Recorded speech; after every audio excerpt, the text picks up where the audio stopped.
Amém, irmãos? Vamos ficar de pé, vamos orar, agradecer ao Senhor por mais uma tarde na presença dEle, para a gente dar início à nossa SEB. Feche seus olhos. Senhor Jesus, nós estamos aqui nessa noite para agradecer o seu santo nome. Muito obrigado por tudo que o Senhor tem feito, pelo seu amor, a sua misericórdia, Deus. Muito obrigado por estar nos ensinando através da sua palavra como buscar e viver de acordo com a sua vontade, Deus. Nós estamos aqui pedindo encarecidamente que tenha misericórdia de nós, que nós possamos compreender a sua palavra, Deus, que nós possamos viver essa palavra e que ela nunca saia dos nossos corações, é o que eu te peço em nome de Jesus. Amém e amém. Dando continuidade, hoje nós vamos falar sobre a segunda carta de Paulo aos Coríntios, e o tema principal da segunda carta de Paulo aos Coríntios é o ministério da reconciliação e a autenticidade apostólica. Paulo defende sua autoridade apostólica, explica os sofrimentos e consolações do ministério e exorta a igreja a viver em reconciliação com Deus e com o próprio apóstolo Paulo, tá? Porque a última carta foi meio pesada. No contexto histórico de 2 Coríntios, ela foi escrita por volta de 55 a 57 depois de Cristo, ou seja, 55 anos, 57 anos depois da morte de Jesus, depois do nascimento de Jesus, desculpa. Após 1 Coríntios, Paulo escreve da Macedônia, provavelmente na cidade de Filipo. A relação entre Paulo e a igreja de Corinto estava tensa devido à presença de falsos apóstolos e críticas à sua autoridade e estilo de liderança. Sobre o propósito da carta, primeiro propósito é reconciliar-se com a igreja de Corinto, que estava dividida e influenciada por esses falsos mestres. O segundo propósito é defender o seu ministério apostólico, mostrando que o verdadeiro apóstolo é aquele que sofre por Cristo. Terceiro, ensinar sobre o conforto divino em meio ao sofrimento. Quarto, incentivar a generosidade, especialmente para a oferta aos santos necessitados em Jerusalém. E quinto, corrigir conceitos errados sobre autoridade espiritual e liderança. Sobre as características e ênfases teológicas da segunda carta aos Coríntios, a primeira delas é o ministério da nova aliança. Paulo contrasta a glória passageira da antiga aliança com a glória permanente da nova aliança em Cristo. Isso está no capítulo 3, tá? A segunda característica é a fraqueza e o poder. Deus manifesta o seu poder através da fraqueza dos seus servos, totalmente destoante da ideia que os coríntios tinham de poder, autoridade. Tem um livro, o Robinho tem ele se chama Escândalo, que é o de Acaso, que é um ótimo pregador, um teólogo muito renomado, explicando quão escandaloso era a ideia de um Deus crucificado. Quando os cristãos diziam que eles criam em um Jesus, um Deus que foi crucificado, isso era absurdo para a época. Absurdo. Porque Deus é a ideia de um ser todo-poderoso. E aí você vai colocar esse Deus na maior das fraquezas, que é uma cruz, não fazia sentido para o pessoal, tá? Terceiro, consolação. Deus é o Deus de toda a consolação presente nas aflições. Está no capítulo 1. Reconciliação, o chamado do evangelho é para reconciliação com Deus e uns com os outros. É legal que Paulo faz esse paralelo. Já que nós somos reconciliados com Deus, por que não nos reconciliar uns com os outros? Deus também tem não só o propósito de reconciliar todo o povo consigo, mas todo o povo com eles mesmos, entre nós mesmos, essa reconciliação que vem do próprio Deus. E a oferta generosa, exortar a contribuição financeira voluntária e a generosidade para ajudar os cristãos necessitados. Isso é o capítulo 8 e 9, tá? Mas nós vamos dar um pequeno resumo aqui para vocês entenderem quais eram os aspectos da segunda carta aos Coríntios, tá? Paulo começa com uma introdução e consolação, capítulos 1 e 2. Paulo saúda a igreja e compartilha como Deus o consolou nas suas aflições. Paulo é muito esperto. Ele vai falar de consolação. E ele não vai falar, Deus console vocês. Não, não, não. Deus me consolou. Por isso Deus consola vocês.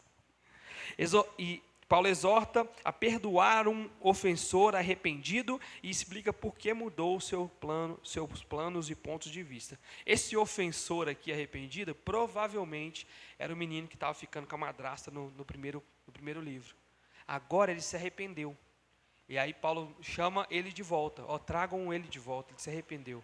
A ideia é que muitas igrejas têm perdido a questão, por não saber como fazer, da disciplina eclesiástica que o próprio Jesus instituiu em Mateus 18.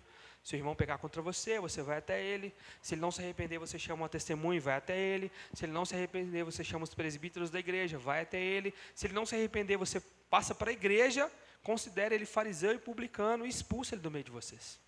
Isso é uma autoridade que o próprio Cristo nos deu.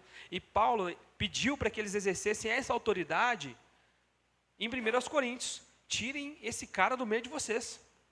Tirem esse cara do meio de vocês. Ele não está se arrependendo. Ele está tendo relações com a madrasta. Agora, já em 2 Coríntios, e aí a gente vai entender que houveram outras cartas que vieram antes dessa segunda, esse cara se arrependeu. Traz ele de volta agora. A igreja tem tanta autoridade para expulsar alguém do meio dela, quanto autoridade para trazer de volta. É daí que vem o termo que onde 2 ou 3 concordarem com alguma coisa, ligarem na terra, será ligado no céu. A igreja tem a autoridade de ligar alguém no céu, digamos assim, que é a ideia de trazer alguém para fazer parte da comunidade, e tem a autoridade de desligar alguém do céu, no sentido de desligar da comunidade. Pegar esse irmão e falar assim, você não faz parte do corpo de Cristo. Porta da rua, serventia da casa. Isso Jesus instituiu, mas a gente não sabe fazer, e a gente acaba não fazendo de jeito nenhum. Tá? Mas um dia a gente conversa sobre isso.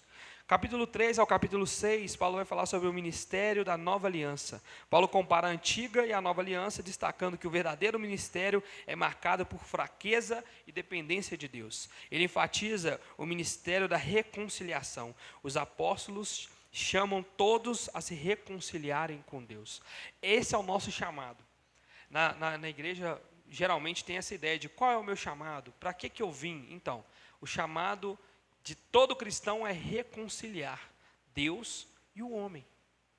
Deus veio, Jesus morreu, ressuscitou para que todo aquele que nele crê não morra, mas tenha vida eterna. É o nosso dever reconciliar, agora reconciliados com Deus, reconciliar outras pessoas com Deus. Nós estamos indo numa viagem missionária. Isso é uma viagem de reconciliação. O que falar? É bem simples. Você vai falar, eu era sem vergonha, fui reconciliado com Deus. Deus está te chamando para se reconciliar com Ele também. Eu não sou especial em nada, o especial é Deus. É fácil, é simples. O ministério, o grande chamado é a reconciliação. Tá? Capítulo 6, do versículo 14 até o capítulo 7, Paulo vai fazer um chamado à santidade e alegria pelo arrependimento. Paulo exorta a separação do mal e expressa sua alegria ao saber que os coríntios se arrependeram após uma carta dura. É muito bacana, porque ele vai falar assim, então, eu sei que a última carta que eu mandei para vocês trouxe tristeza. Vocês ficaram tristes, mas isso foi bom. A tristeza produziu arrependimento no meio de vocês. Sabe o que está faltando no meio de muitas igrejas? No nosso meio, em nós, às vezes, tristeza. As coisas estão fáceis demais. Você peca, erra e as coisas continuam indo bem. Falta tristeza, porque da tristeza vem o arrependimento. O Augusto Nicodemos, ele tem um vídeo extenso, mas em uma parte do vídeo ele responde qual que é a diferença entre o arrependimento que vem do Espírito Santo e a acusação de Satanás. E ele começa dizendo que as duas começam muito iguais. O Espírito Santo vai virar para você e falar, você pecou. E Satanás vai virar para você e falar, você pecou. O problema é que Satanás termina aí. E o Espírito Santo vai virar para você e falar, você pecou. Agora você pode voltar. Lembre-se de onde você caiu, levante e vamos seguir em frente. É sempre um chamado para continuar, mas precisa haver essa tristeza. O arrependimento ele vem acompanhado dessa tristeza, de olha o que eu estou fazendo na minha vida. E o falso evangelho pregado lá fora não fala sobre tristeza, é só alegria, é só coisa boa.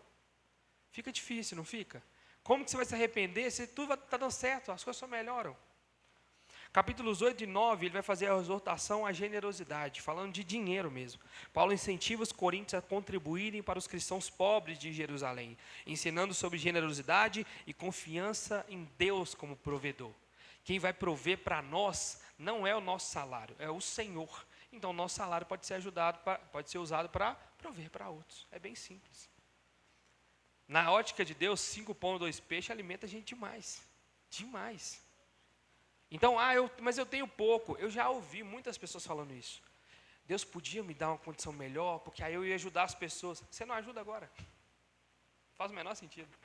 Ah, mas é porque agora eu não tenho. Não, não, não. É porque agora você não confia em Deus. Você não confia que você tirando do seu, Deus vai te suprir. Você está confiando no dinheiro. E aí, quando você tiver muito dinheiro, você não vai confiar nele. Você vai confiar no Senhor. Não faz sentido. A gente tem que entender que muitos dos nossos problemas estão na perspectiva errada. Nós estamos olhando numa ótica errada. E aqui Paulo faz essa exortação para esse povo de Corinto que tem condições financeiras, ajudar as outras igrejas de Jerusalém. A Bíblia vai falar muito isso, sobre ajudar os santos primeiro, depois os de fora. A nossa igreja, graças ao bom Deus, tem ajudado o bairro. Isso é maravilhoso, mas isso começa ajudando aqui dentro também. Os irmãos aqui sendo supridos, isso é importante. Versículos 10 ao 13, a defesa do apostolado e as advertências finais. Lembra que a carta foi mandada para resolver um problema específico, que era o problema dos falsos apóstolos. É daqui que ele começa a falar, ou seja, depois de muito falar, aqui ele vem para o tema central, do 10 ao 13. Paulo defende a sua autoridade apostólica, expõe os falsos apóstolos e destaca que suas fraquezas e sofrimentos são sinais do verdadeiro ministério. Conclui chamando a igreja à autoavaliação e termina abençoando a igreja. É muito destoante do que tem acontecido hoje, muito destoante. Muitos pregadores, pastores, até de mega igrejas, eles têm se parecido cada vez mais com esses super apóstolos, que são pessoas que, para confirmar o seu ministério, falam das bênçãos que receberam. O apóstolo Paulo está fazendo o oposto. Deixa eu fazer um paralelo para ficar mais fácil. Paulo estava mandando uma carta aos coríntios. Na primeira carta, ele fala assim: eu poderia vir com vocês com palavras, mas eu vim até vocês com poder. Por quê? Porque era o povo que gostava de palavras, gostava da boa retórica. E Paulo era excelente em retórica, fariseu dos fariseus. Paulo estudou aos pés de Gamaliel, conhecimento ele tinha demais. Ele chegou lá com poder, por quê? Porque o conhecimento seria valorizado como qualquer outro. Poder só vem do Senhor. E aqui ele faz de novo esse paralelo. Vocês gostam dessa galera que arroga para si ter muito, não é? O verdadeiro apóstolo é o pobre, é o fraco, é o que não tem, é o que precisa ser sustentado pelo Senhor. Paulo se gloria nas suas fraquezas, totalmente diferente do que aquele povo estava esperando. Os superapóstolos tomaram conta daquela igreja, começaram a influenciar aquela igreja, porque aquela igreja gostava de grandeza e eles eram grandes.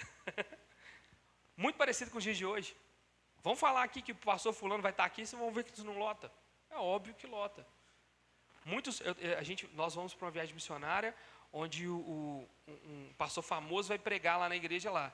Eu estava pedindo a Deus, orando ao Senhor, falando: Jesus, que as pessoas não vão lá por causa dele, porque perde o propósito. O propósito dele, ele é um homem sério, um homem de Deus, a gente tem visto pelos frutos, é pregar a palavra de Deus. Mas muita gente vai por causa do cara, aí complica. Não é culpa do cara de ser famoso, mas acaba atrapalhando. E aí nessas horas, é o que Paulo fez. Eu sou apóstolo genuíno, não sou falso como eles. E sabe como que eu provo isso? Não com o que eu tenho, mas com o que eu não tenho. É o Senhor que me supre. Isso é maravilhoso, tá? Separei aqui alguns versículos chaves de 2 Coríntios. O primeiro deles está no capítulo 1, versículos 3 e 4.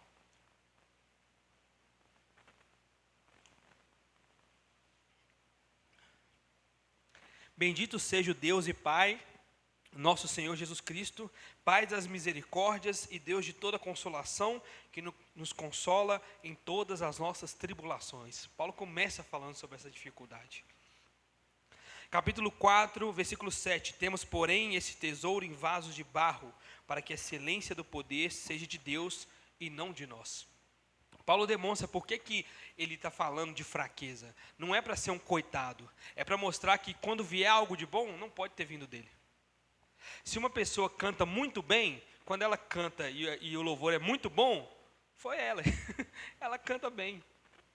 Mas se uma pessoa está aqui louvando ao Senhor, honrando ao Senhor, tem uma voz bacana, e o louvor está diferente, tem um negócio diferente, não pode ser ela. Um louvor que toca as pessoas não vem de mim, não vem da Vanessa, não pode vir de ninguém, vem do Senhor. Uma pregação, nossa, a última pregação foi espetacular, não foi o pregador, não foi. Tem pregadores que pregam até melhor, mas existe algo diferente ali que é o próprio Espírito Santo. E essa parte aqui fala exatamente isso. O apóstolo Paulo tem esse tesouro, aquilo que Deus entregou para ele em um vaso de barro, ou seja, na fraqueza. Porque é através da fraqueza que nós podemos ver, não Paulo, um grande pregador, um grande apologeta, mas Cristo, por meio de Paulo. Segundo aos Coríntios 5, 17 e 18, se alguém está em Cristo, é nova criação, as coisas antigas já passaram, eis que surgiram coisas novas, tudo isso provém de Deus, que nos reconciliou consigo mesmo por meio de Cristo. Mais uma vez, o Evangelho se voltando para o próprio Deus. Foi Ele que nos reconciliou. Eu agora sou uma nova criação por causa dele. Foi Ele. E qual que foi o trabalho de Jesus? Nos reconciliar com o Pai. Nós estávamos com uma dívida que perduraria por milênios, décadas. E que ser humano que vocês conhecem, que quando alguém está devendo ele fica feliz com o devedor? Não faz sentido. Não faz sentido. Deus viu que essa dívida não seria paga por ninguém, seria impossível. Ele manda o próprio Filho para pagar essa dívida. Não é? E o último versículo-chave, 2 Coríntios 12, 9. Mas ele me disse, minha graça é suficiente para você, pois o meu poder se aperfeiçoa nas fraquezas. Aqui falando do espinho na carne, que a gente vai falar um pouco mais na frente. Mas isso daqui é interessante. O próprio Deus falando com ele, olha, sabe essa fraqueza sua? É boa, faz bem, porque o meu poder se aperfeiçoa aí. É na sua dificuldade. E aqui a gente não pode confundir com pecado. Existem muitas pessoas que usam esses versículos como base para viver numa vida de pecado. Não, eu peco, mas aí quando eu louvo ao Senhor, Deus se aperfeiçoa na minha fraqueza. Você é um vagabundo. Um sem vergonha. É isso que você é. Um sem vergonha. E agora, fazendo conexões com 1 Coríntios. 1 Coríntios trata principalmente de problemas internos da igreja. Divisão, imoralidade, ordem no culto e dons espirituais. 2 Coríntios é mais pessoal e emocional, focando na relação entre Paulo e a igreja e sua defesa do verdadeiro evangelho e do sofrimento como parte do chamado apostólico. Em 1 Coríntios, Paulo corrige práticas, ensinos e doutrinas. Em 2 Coríntios, ele desnuda seu coração compartilhando suas dores e lutas ministeriais. É uma carta mais emocional, tá bom? Algumas curiosidades sobre essa carta, segunda carta aos Coríntios, a carta mais emocional de Paulo. Ele expõe vulnerabilidade, fala de suas angústias como em nenhuma outra epístola. Ele defende a fraqueza, ao contrário dos falsos apóstolos que se vangloriavam de seus feitos. Paulo defende que sua fraqueza evidencia o poder de Cristo. E a principal característica de 2 aos Coríntios é ser uma carta de reconciliação. Depois de muita tensão, essa carta sela uma tentativa de restauração entre Paulo e a igreja de Coríntio, começando com a reconciliação do próprio Paulo com Deus. Tá? E aí agora a gente vai falar sobre o espinho na carne. O espinho na carne de Paulo, mencionado em 2 Coríntios 12, eu queria que vocês abrissem. 2 Coríntios 12, versículos 7 ao 10.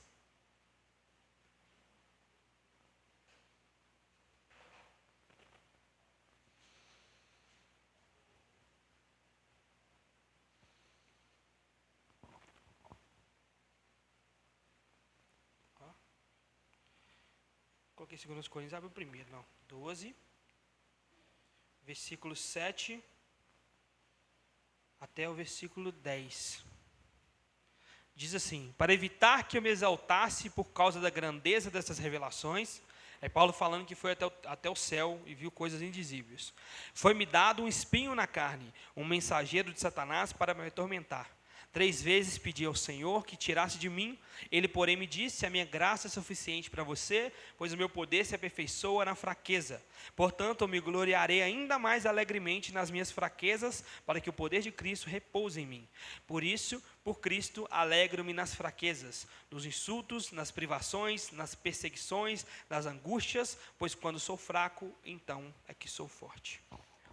Esse texto tem sido tema de debate entre teólogos protestantes ao longo da história. Embora não haja consenso absoluto, existem algumas interpretações principais e reflexões teológicas recorrentes entre estudiosos reformados, evangélicos e protestantes em geral. O que é esse espinho na carne? Nós temos pelo menos 3 possibilidades, tá? A primeira delas é que o espinho na carne seja uma doença física ou um problema de saúde. Muitos teólogos protestantes acreditam que o espinho na carne era algum tipo de enfermidade física crônica. Entre as hipóteses mais comuns, problemas nos olhos, epilepsia, dores de cabeça ou problema nas articulações. Essa visão é baseada em passagens como Gálatas 4, 13 a 15, onde Paulo menciona uma enfermidade física, possivelmente nos olhos. Sobre comentários protestantes, quem acredita nisso e o que falam sobre isso? Teólogos como John Stott e R.C. Sproul afirmam que Deus permitiu essa fraqueza física para manter Paulo humilde, impedindo que ele se gloriasse nas visões celestiais que teve. Eles ressaltam que essa fragilidade serve para mostrar que o poder de Deus se aperfeiçoa na fraqueza. Ou seja, o comentário em si gira em torno do contexto, mas a ideia desses dois grandes teólogos é que o espinho na carne seja um problema físico, tá? A segunda possibilidade é que o espinho na carne seja uma oposição ou perseguição.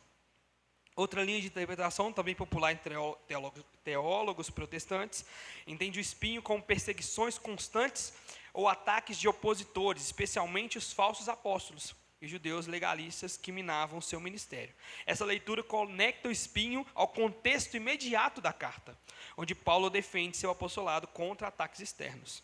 Teólogos como William Hendrickson e F.F. Bruce, que é o da sua Bíblia, mãe, argumentam que o termo mensageiro de Satanás, no versículo 7, poderia indicar pessoas ou grupos inspirados pelo diabo, constantemente atacando Paulo.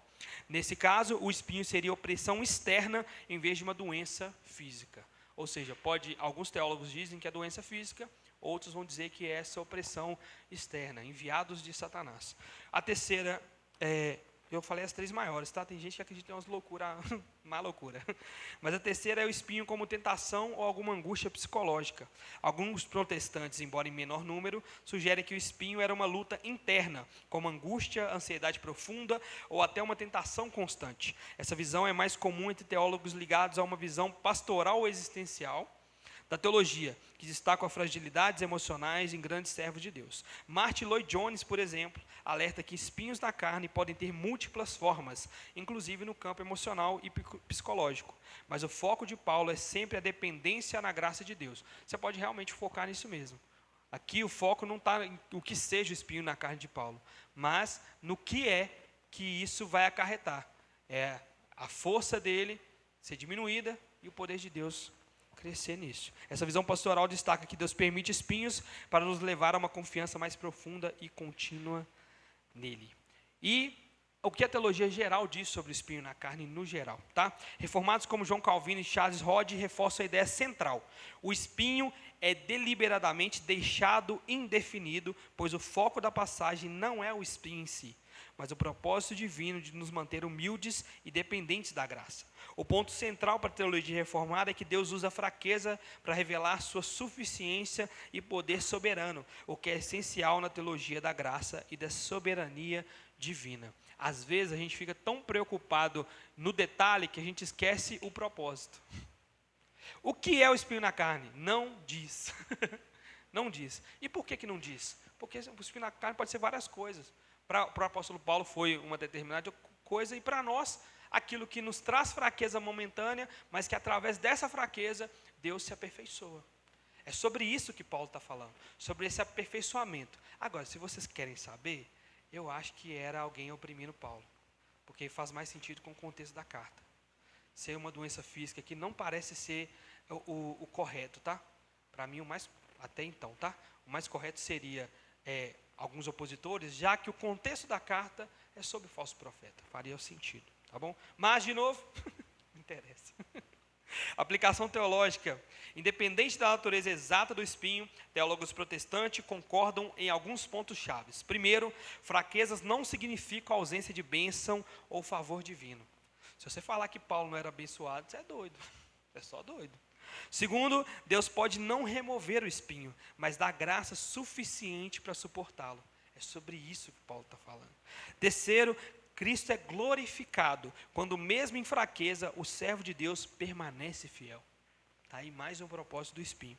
E quarto, o espinho nos ensina a depender de Deus em vez das nossas próprias forças. Era algo que Paulo não conseguia controlar. pediu a Deus, mas Deus falou assim, não, não. E aí tá, entendida essa parte do espinho na carne,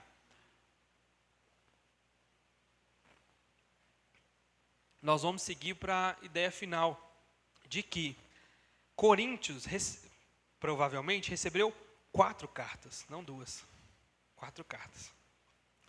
A Bíblia preserva 2 cartas de Paulo aos Coríntios, primeira e segunda aos Coríntios.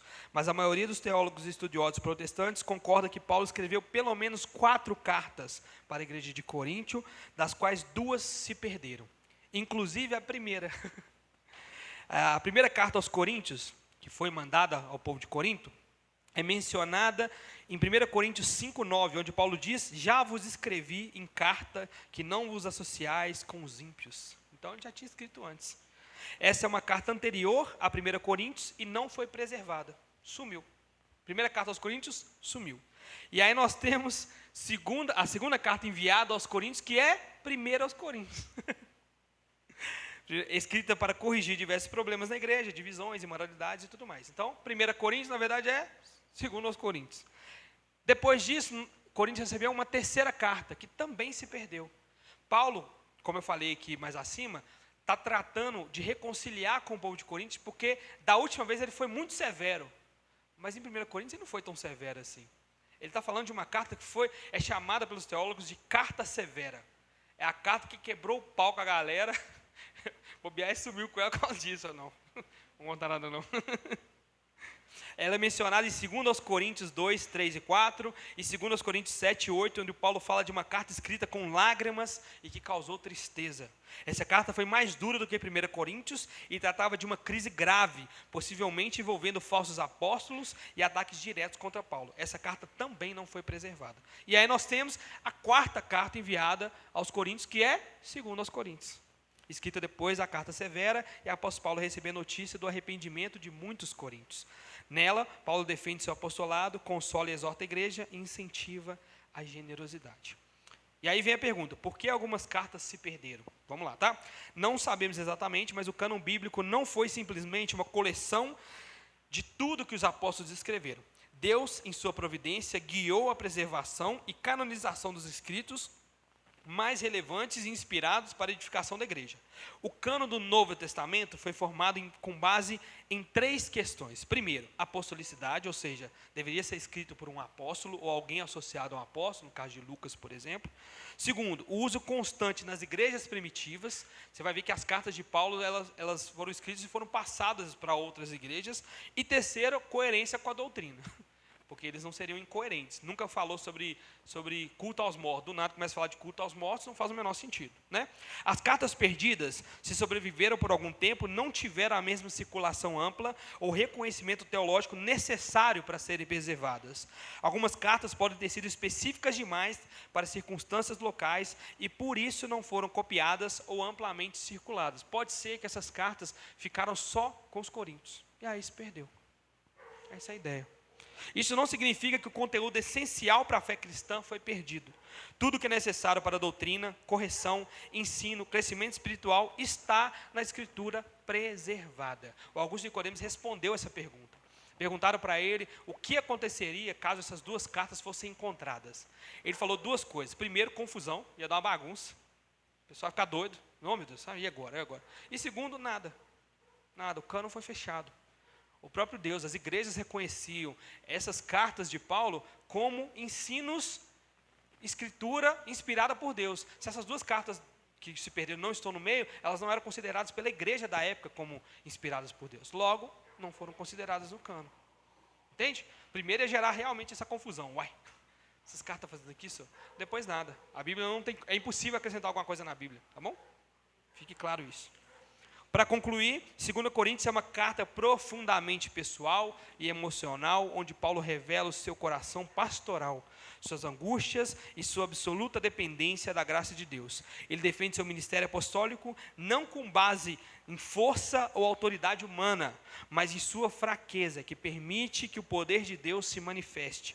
Ao mesmo tempo, a carta é um apelo à reconciliação, tanto entre Paulo e os coríntios, quanto entre os próprios membros da igreja de Deus entre si. É uma defesa da verdadeira liderança cristã, marcada por humildade, sofrimento, serviço, em contraste com os falsos apóstolos que se promoviam com base em aparência e eloquência. Paulo estava vivendo ontem.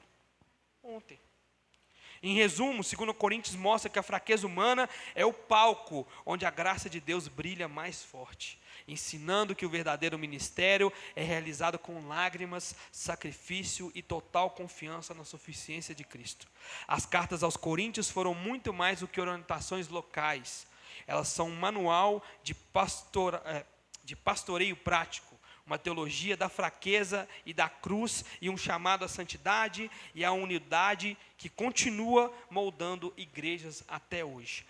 Mostram que a igreja sempre enfrentará tensões internas e externas, mas pela graça de Deus pode crescer em maturidade, amor e fidelidade. Essa é a importância das cartas para os dias de hoje. Não é olhar para o que as igrejas estavam errando, é olhar que, aquela frase que a gente sempre fala aqui, se um povo não conhece a própria história, está condenado a repeti-la. Muito do que as igrejas têm errado já foi defendido por algum apóstolo, por algum profeta, e as pessoas não leem Bíblia e vão caindo de novo e de novo e de novo na mesma história furada. Então, assim, que a gente possa amar a palavra de Deus a ponto de não cair nessas ciladas. Se muitas das vezes eu percebo hoje que eu acreditava em coisas que não estavam na Bíblia, é porque eu não tinha lido a minha Bíblia. Se eu tivesse lido a minha Bíblia, eu não tinha caído nessa. E você pode dizer, mas graças a Deus você está aqui hoje.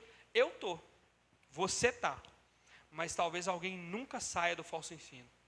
Talvez alguém passe a vida emaranhado em meio a muito sofrimento, até encontrar Cristo lá na frente, achando que é crente, achando que está na igreja, quando na verdade está numa seita, quando na verdade está envolto em falsos profetas, em falsos ensinos. E cara, desfazer um falso ensino é muito difícil. Muito difícil.